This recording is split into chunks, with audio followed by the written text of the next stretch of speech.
Okay, so I'm going to give you a couple examples in addition to the ones we had in class today for 7.1. Okay, and again, we were talking about inverse functions. Okay, so last we left in class, we were talking about the two different models of inverse variation and also direct variation. And we had a couple of examples where we had to create, or we were given a table of values, and we had to determine the relationship of those values.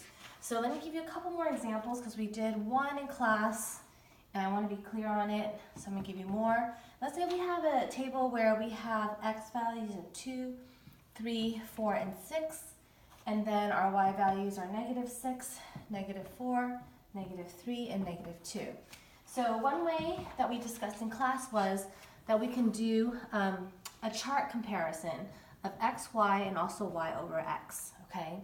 And so if we do that and we multiply x times y, we get -12 here, -12, -12, and -12. So you can already see what kind of variation this is, okay? In this case, we can already see that it's an inverse variation, okay? Because the constant in this case, so the constant is -12, all right? But just for fun, if you want to, -6 divided by 2 is -3, -4 divided by 3 is -4/3. Obviously, you can see there is already an inconsistency with the y over x, so therefore it cannot be a direct variation, okay? Now, the other example that I have is if neither xy gives you a constant, nor y over x gives you a constant, then the relationship is neither, okay, obviously. Okay, so let's go ahead and do one more example because I promised you a model problem, okay? Let's say that your house was getting a roof done on it, okay? So to complete a roof, okay, with, let's go ahead and say n workers, okay, it'll take t hours.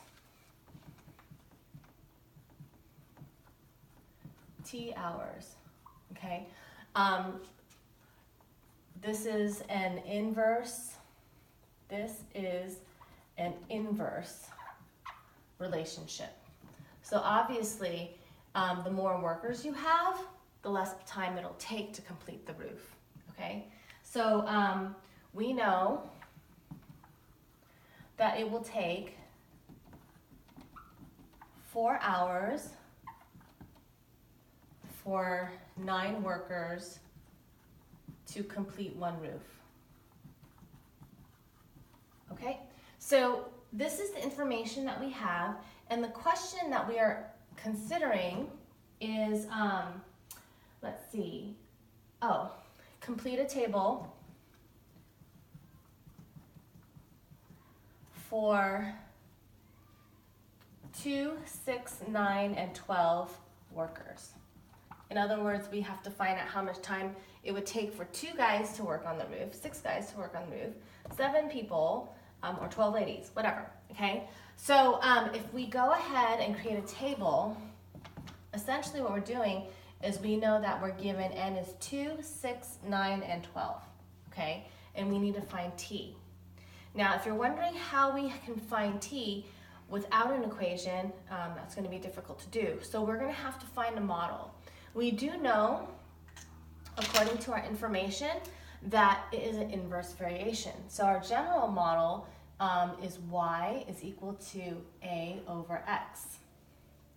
So the only thing that we don't know is we don't know this constant of variation because we're given 4 hours for 9 workers. That much we do know. So we know that if we have 4 workers, I'll go ahead and remodify this to t is equal to our constant over n, right? Then we'll be able to figure out how much time it's going to take, all right? So we know that it's going to take 9 workers, 4 hours. So our constant in this case, if we solve for a, I don't know if you can see this, is a is equal to 36, okay? So now that we know our model, okay, is t is equal to 36 over n, right? We can go ahead and fill in our information. So if n is 2, our t is going to be 18. If n is 6, our t is going to be 6. If n is 9, our t is going to be 4. And if n is 12, it's going to be 3. All right? And so that's how we can find out further scenarios if we're given an inverse function and we are given one data point to create a model out of it. So give it a try.